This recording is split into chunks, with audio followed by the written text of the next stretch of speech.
මේක කියනවා පරිගණකයක් බයිට යොමු ගත නම් අන්න වචනයක් තියෙනවා බයිට යොමු ගත නම් කියලා. ඒක ඉංග්‍රීසියෙන් දීලා තියෙනවා බයිට් ඇඩ්‍රෙසිබල් කියලා. හරිද? සහ එහි මතකයේ පවතින ඕනෑම බයිටයකට ප්‍රවේශ වීමට බිටු 32 යොමු භාවිත කරන්නේ නම්. තව දෙයක් තියෙනවා බිටු 32 යොමු භාවිත කරන්නේ නම් එහි මතකයේ භාවිතා කළ හැකි උපරිම ප්‍රමාණය ගිගාබයිට් වලින් කුමක්ද කියලා. හරි. මෙතන පළවෙනිම දේ තමයි අපි අවධානය යොමු කරන්න ඕන ළමයි බයිට යොමුගත නම් කියන කාරණය. මේකෙන් අදහස් වෙන්නේ මම ඒක සටහනකින් පැහැදිලි කරන්නම් ඔයගොල්ලන්ට. අපේ CPU එක තියෙනවානේ. ඔයගොල්ලෝ දැන් දන්නවා CPU එකෙන් තමයි අතත්්‍ය ලිපිනයක් නිර්මාණය කරන්නේ. එතකොට අතත්්‍ය ලිපිනය අපි හිතමුකෝ බිටු 5ක 6ක 32ක කීයක හරි එකක් කියලා දැන් මෙතන තියෙන විදියට නම් 32ක කියලා තියෙනවා. අපි හිතමු ඔන්න ලිපිනේ මේ විදියට බිටු 32ක එකක්. මේම බිටු ටික තියෙනවා ඇතුලේ. හරිද? මේ එක ඇඩ්‍රස් එකකින් ළමයි මේ එක ඇඩ්‍රස් එකකින් පුළුවන්ලු මෙතන අපේ තියෙනවා ෆිසිකල් මෙමරි එක. හරිද? මේ ෆිසිකල් මෙමරි එකේ ළමයි එක බයිටයක් ඇක්සස් කරන්න. මේ තියෙන්නේ 1 බයිට්.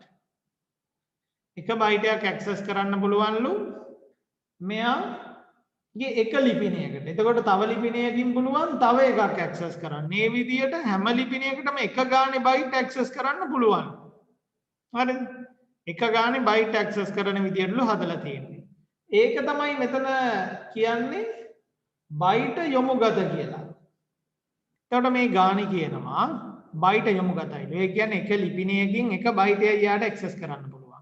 ඒ වගේම තමයි බයිටයකට ප්‍රවේශ වීමට එහෙම නැත්නම් මතකයට ප්‍රවේශ වීමට බිටු 32 යොමු භාවිතා කරන්නේ නම් ඒ කියන්නේ CPU එකෙන් නිර්මාණය වෙන virtual address එකේ බිටු 32ක් තියෙනවලු.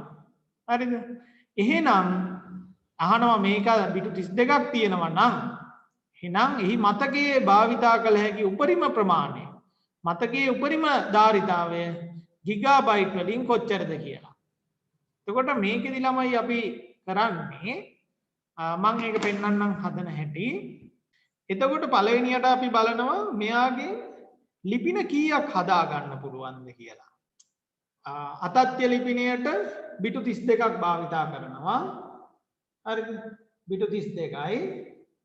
එහෙනම් මේකෙන් පළවෙනියට අපි හොයා ගන්න ඕන හදන්න පුළුවන් ලිපින ගන්න. මේ බිටු 32කින් අපිට හදන්න පුළුවන් ලිපින ගණන කොච්චරද? නිර්මාණය කළ හැකි ලිපින ගණන. අපි ඒක දන්නවා. ටක් ගාලා ඕගොල්ලෝ කියයි 232ක් ලිපින පුළුවන් කියලා. ඔව් බිටු ලිපිනයක් සඳහා බිටු 32ක් වෙන් කරන්න පුළුවන් නම් මේ CPU එකට යාට පුළුවන් එකිනෙකට වෙනස් ලිපින 232ක් හදන්න. එතකොට මේ හදන එක ලිපිනයකට පුළුවන් නම් එක බයිටයක් ඇක්සස් කරන්න, එක බයිට් එකක් ඇක්සස් කරන්න. මේ ලිපින 232කට පුළුවන් බයිට 232ක් ඇක්සස් කරන්න. එහෙනම් එක ලිපිනයකින් එකයි නම් එක ලිපිනයකින් එක බයිට් එකයි නම් 232ක් ලිපින වලින් පුළුවන් එක වැඩි කිරීම 232ක් බයිට් ඇක්සස් කරන්න. දැන් ඕගොල්ලන්ට තේරෙයි. හරි 232ක් බයිට් ඇක්සස් කරන්න. එතකොට මේක තමයි අපිට මේ ඇඩ්‍රස් ටිකෙන් ලබා ගන්න පුළුවන් උපරිම ධාරිතාව. 232කින් අපිට ඇක්සස් කරන්න පුළුවන් උපරිම මතක ධාරිතාව බයිට 232යි. හැබැයි මේකේ පිළිතුර අහන්නේ ළමයි බයිට් වලින් නෙමෙයි ගිගාබයිට් වලින්. දැන් එතකොට ඕගොල්ලෝ දන්නවා බයිට් ගිගාබයිට් කරන්න නම් ඕගොල්ලන්ට මොකක්ද සිද්ධ වෙන්නේ කියලා. බයිට් කිලෝබයිට් කරන්න නම් ළමයි ඕගොල්ලෝ 1024න් බෙදන්න ඕන. හරිද?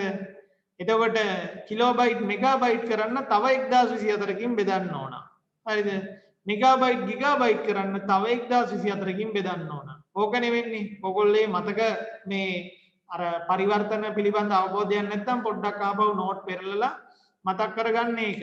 එහෙනම් මෙතන අපි ගන්නවා මොකක්ද? 232 බෙදීම 1024 ඔන්න කිලෝබයිට් කරා. තව 1024කින් බෙදුවා ඔන්න මෙගාබයිට් වුණා. තව 1024කින් බෙදුවා ඔන්න ගිගාබයිට් වුණා. එහෙනම් මෙන්න මේ GB ප්‍රමාණය තමයි එන්නේ. එතකොට අපි දන්නවා මේ 1024 කියන්නේ ළමයි දෙකේ 10 වෙනි බලවල් ටික තියෙන්නේ. අපි මෙයාව තව පියවරක් ඉස්සරහට ගෙනියනවා. 2 32 බෙදීම 2 10 2 10 2 10 හරිද? 2 10 ඒවා තුනක් එකට වැඩි වෙනවයි කියන්නේ 2 10 වැඩි කිරීම 2 10 වැඩි කිරීම 2 10 කියන්නේ මේ 10 ඒවා ටික එකට එකතු වෙනවා පිළිතුර එනවා 2 32 බෙදීම 2 30 හරිද?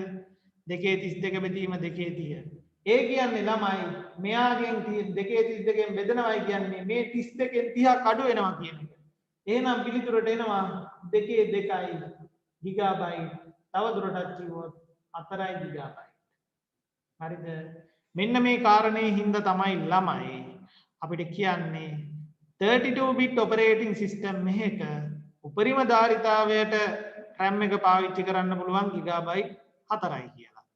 එතකොට ඊට වඩා RAM එකක් යොදා ගත්තට ළමයි ඒ වැඩිපුර එන අපි තුමු 6GB යොදා ගත්තට අරගේ නිර්මාණය කරන ලිපින වලින් මේ ගිගාබයිට් 6ම ඇක්සස් කරන්න හැකියාවක් නැහැ.